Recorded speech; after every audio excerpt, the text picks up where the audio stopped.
En Guinée-Conakry, à l'époque de Sékou Touré,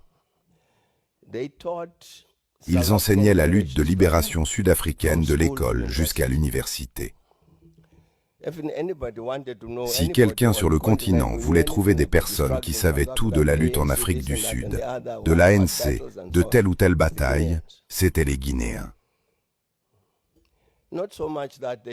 Non pas seulement pour avoir la connaissance, mais pour soutenir la lutte qui se déroulait ici. Lorsque je suis allé en Guinée pour la première fois, longtemps après la mort de Sékou Touré, le président s'est plaint à moi. Il m'a dit, « Vous savez, vous avez obtenu votre libération en 1994. Le président Mandela a visité de nombreux pays africains, mais il a survolé la Guinée. Vous avez fait la même chose, vous survolez Conakry, et pourtant, ce sont ces gens-là. » Une fois, Nkosazana Dlamini-Zuma était ministre des Affaires étrangères. Elle a décidé de faire du lèche-vitrine. En Guinée-Conakry, elle entre dans une bijouterie et regarde. Elle faisait juste du lèche-vitrine. Le commerçant lui dit, « Madame, choisissez celui que vous préférez. Lequel, selon vous, est le meilleur pour vous ?» Elle répond, « Non, non, non, je regarde seulement. » Le commerçant insiste, « Non, je sais que vous regardez, mais jetez un œil. » Elle s'exécute et dit, « Celui-ci. » Le commerçant le sort, l'emballe et le lui donne. Elle dit, « Mais je n'achète rien. » Il lui répond, « Je ne vous le vends pas, je vous le donne. N'êtes-vous pas la ministre des Affaires étrangères de l'Afrique du Sud ? » « Oui, je le suis. » Il dit, « C'est pour vous, de la part du peuple de Guinée. Ce que j'essaie de vous transmettre à travers cela, c'est l'histoire d'une relation bien spécifique que nous avions avec le continent africain. Le président Obasanjo effectuait son second mandat de président vers 2003.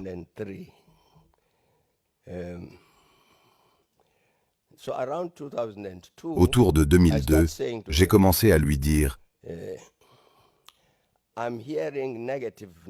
J'entends des bruits négatifs à votre sujet parmi les Nigérians.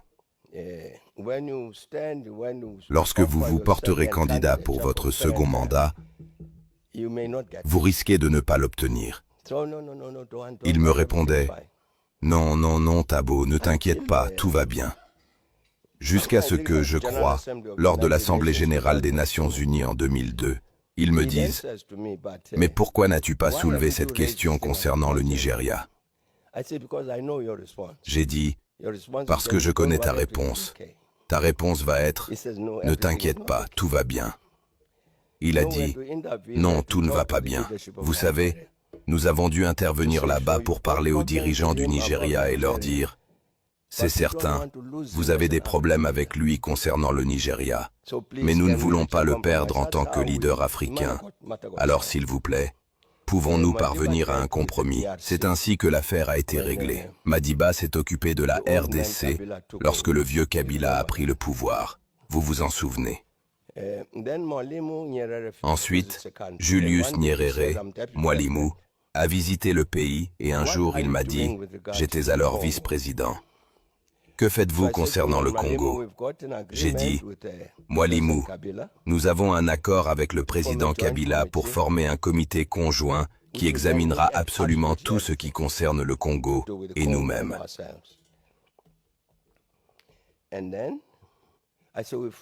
Nous avons formé le comité et nous attendons maintenant que le président Kabila nous dise qu'ils ont formé le leur pour que nous puissions aller à Kinshasa. Il m'a dit, « Ce que vous devez faire demain, c'est monter dans un avion et voler vers Kinshasa. » J'ai dit, « Comment ça? Nous attendons Kabila. » Il a répliqué, « Tu crois qu'il va te faire un rapport? Tu y vas et tu l'attends dans un hôtel à Kinshasa. » Et ce n'était pas une demande, c'était un ordre. Et en effet, Nous sommes montés dans l'avion et sommes allés à Kinshasa. Je parle d'une période bien particulière de notre histoire. Maintenant, nous avons beaucoup de problèmes ici. Des problèmes légitimement soulevés. Des niveaux massifs de chômage, c'est exact. Des niveaux élevés de criminalité, c'est exact. Mais on pointe du doigt les mauvaises personnes. Le niveau élevé du chômage dans ce pays n'est pas dû. Il n'est pas dû aux Africains sans papier. Ce n'est pas le cas.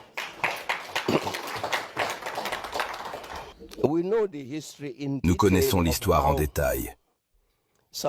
Comment l'Afrique du Sud, de 1994 à 2008 à 2009, a vu sa courbe grimper ainsi, avec des taux de croissance atteignant 6%.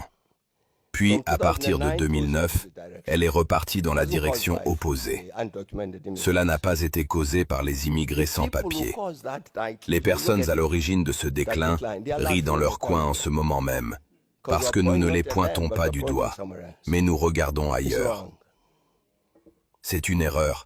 C'est un problème auquel les Sud-Africains doivent faire face. Je soulève cela dans ce contexte, monsieur le maître de cérémonie, pour que vous puissiez imaginer ce que se dit le citoyen de Guinée-Conakry. Quand je dis aujourd'hui à ce Guinéen qui marche dans les rues de Johannesburg, le slogan « Rentrez chez vous », ils ne le comprennent pas. Et la raison pour laquelle ils ne le comprennent pas, c'est parce qu'au cours de la lutte contre l'apartheid, le continent en est venu à s'approprier l'Afrique du Sud. Si vous vous en souvenez bien, cette lutte sud-africaine n'était pas seulement une lutte sud-africaine, c'était leur lutte. Je vais donc faire une prédiction. Les Africains continueront à venir en Afrique du Sud. Peu importe ce que vous faites, vous ne pouvez pas changer les cœurs et les esprits de ces Africains. C'est un état d'esprit particulier à l'égard de cette Afrique du Sud qu'ils ont aidé à libérer. Ce que nous devons faire en tant que Sud-Africains, c'est nous demander comment gérer cela. Vous n'allez pas résoudre le problème du chômage ici en criant contre les Africains sans papier et en laissant tranquilles les coupables. Les coupables sont assis ici. Je pourrais même vous donner leur nom.